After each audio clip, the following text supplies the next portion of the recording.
जेवणाच्या ताटाची शान वाढवणारी संपूर्ण ताटाची महाराणी पुरणपोळी. आहा, ओटानी सुद्धा खाता येईल एवढी मौसूद सॉफ्ट अशी पुरणपोळी भरपूर टिप्स सहित आज आपण पाहणार आहोत. तर चला रेसिपीला सुरुवात करूया. ह्या कपाच्या मापाने मी 2 कप चणा डाळ 1 तासापूर्वी स्वच्छ धुवून कुकरमध्येच भिजत घातली होती. 1 तासात डाळ चांगली व्यवस्थित अशी भिजलेली आहे. आता हे वर डाळ बुडेल एवढं आपण पाणी त्याच्यात टाकून घेतलेलं आहे आणि अगदी थोडंसं तेल टाकून घ्यायचं. तेल टाकल्यामुळे आहे ना डाळ आपली ओतू जात नाही. आता कुकरला झाकण लावून मस्त 3-4 शिट्या काढून घेऊया. आपल्या कुकरच्या शिट्या होत आहेत तोपर्यंत ना आपण कणिक मळून घेऊया. 1.5 कप आपण गव्हाचं पीठ घेतलेलं आणि अर्धा कप मैदा घेत आहे. बघा, अर्धा कप मैदा आणि हे पीठ आपण चाळून घेऊया. थोडंसं चवीनुसार मीठ टाकून घ्यायचं आणि हे संपूर्ण मिश्रण कोरडंच अगोदर मिक्स करून घ्यायचं. इथे मी 1 कप पाणी घेतलेलं आहे. त्यात थोडीशी हळद टाकून घ्यायची. पाण्यात हळद मिक्स करून घ्यायची.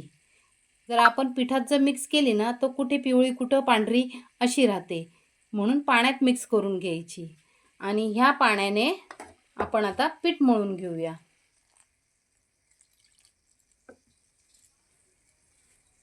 पिठाचा छान असा गोळा मळून घ्यायचा. असा छान मस्त गोळा मळून झालेला आहे. आपण 1 कप पाणी घेतलेलं, अजिबात पाणी उरलेलं नाही आहे. हे बघा, संपूर्ण 1 कप पाणी लागलेलं आहे. आता काय करायचं, थोडंसं तेल घ्यायचं आणि अगदी महत्त्वाची टीप आहे मैत्रिणींनो, पीठ जेवढं छान मळाल तेवढ्या आपल्या पुरणपोळ्या सुंदर आणि सुबक होतील. आता मी ह्याच्यात पाणी घेते. पुन्हा मी 1 कप पाणी घेतलेलं आहे. फक्त आपल्याला असा हात बुडवून पीठ मळायचे. कमीत कमी 5 मिनटं पीठ छान असं मऊसूद असं मळून घ्यायचं. आता पुन्हा तेलाचा हात लावायचा आणि पीठ मळायचं. असं थोडंसं हाताला तेल लावून पीठ मळत राहायचं. त्याने आपल्या पिठाला लवचिकपणा येतो. असं 5 मिनटं मी व्यवस्थित पीठ मळून घेते. असं मऊसूद पीठ मळून झालेलं आहे. आता ह्याला आपण झाकून बाजूला ठेवून देऊया. आता आपण कुकर उघडून बघूया. आपली डाळ बघा मस्त अशी शिजलेली आहे, अगदी मऊ. हे बघा, आता ह्यातलं आहे ना एक्स्ट्राचं पाणी आपण काढून घेऊया कटाच्या आमटीसाठी.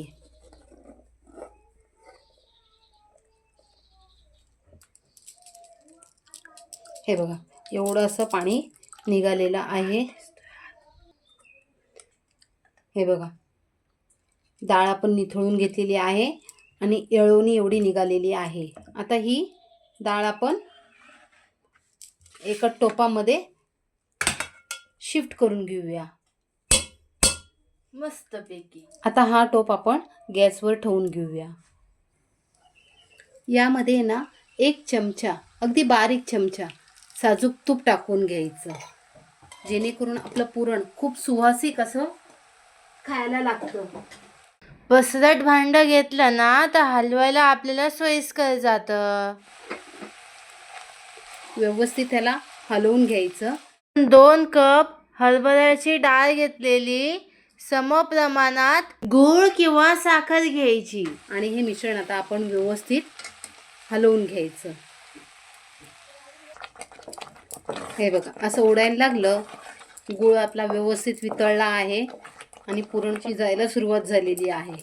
आता ह्या स्टेजला आहे ना आपण ह्याच्यात अगदी थोडीशी हळद टाकून घ्यायची, जेणे आपलं पुरण पिवळं मस्त पिवळं दिसतं. आता यावर थोडीशी वेलचीची पावडर आणि जायफळ आहे किसून घालायचा.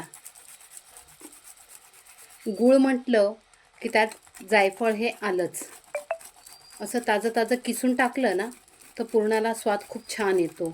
आपलं पुरण झालं हे कसं ओळखायचं, ही अगदी महत्त्वाची टीप आहे मैत्रिणींनी. हे बघा, असा चमचा टाकून बघायचा, उभा नाही राहत म्हणजे आपलं पुरण तयार झालेलं नाही आहे. आणखीन 2 ते 3 मिनटं मी हलवून घेतलेलं आहे. आता बघूया आपलं पुरण तयार झालं आहे की नाही. असा चमचा घ्यायचा आणि असा उभा करून बघायचा. पुरणात उभा केलेला चमचा अगदी उभा राहिलेला आहे, म्हणजे आपलं पुरण बनून तयार झालेलं आहे. आता मी गॅस बंद करते. पुरण गरम असतानाच वाटून घ्यायचं. मी एक पुरणाची चाळण घेतलेली आहे, त्यावर पुरण टाकून घेत आहे आणि व्यवस्थित त्याला असं आपण गाळून घ्यायचं, म्हणजे आपल्या पुरणाच्या पोळ्या अगदी मऊसूत कापसासारख्या होतात. असं सगळं पुरण वाटून घ्यायचं. आता आपण आपलं पीठ बघूया. हे बघा मस्तच झालेलं आहे. एक वेळा त्याला मळून घ्यायचं. व्यवस्थित मळून घेतलेलं आहे. पिठाचा एक छोटासा गोळा घ्यायचा, असा व्यवस्थित हातावर गोल करून घ्यायचा आणि मैद्यामध्ये असा घोळून घ्यायचा आणि हातावर अशी गोलतेची पारी करून घ्यायची.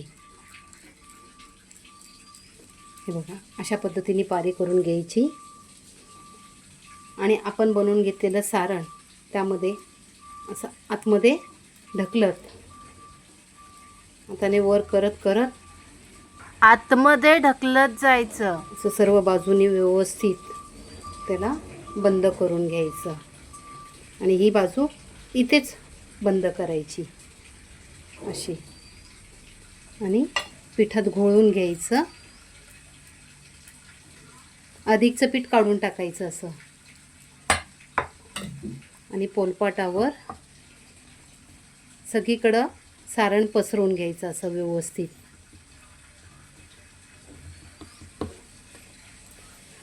आणि आता आपण ही पुरणपोळी लाटायला घ्यायची. सुरुवातीला कडा लाटून घ्यायच्या, अलगद हाताने लाटायची.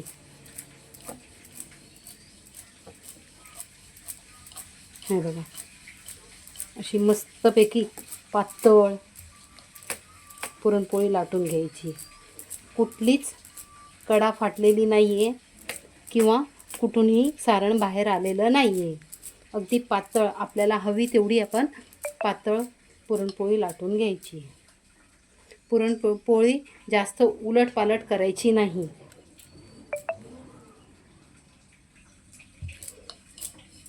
अगदी मोठ्या आकाराच्या मी पुरणपोळ्या केलेल्या आहेत. अलगद लाटणं फिरवायचं सगळीकडे, म्हणजे सारण सगळीकडं लागलं जातं.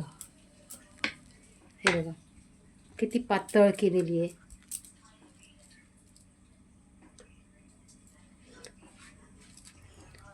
अशी पुरणपोळी तव्यावर टाकून घ्यायची. एक बाजू चांगली व्यवस्थित शेकून घ्यायची आणि बाजूनी थोडंसं असं तूप सोडून घ्यायचं. तुम्ही तेलसुद्धा वापरलं तरीसुद्धा चालू शकतं.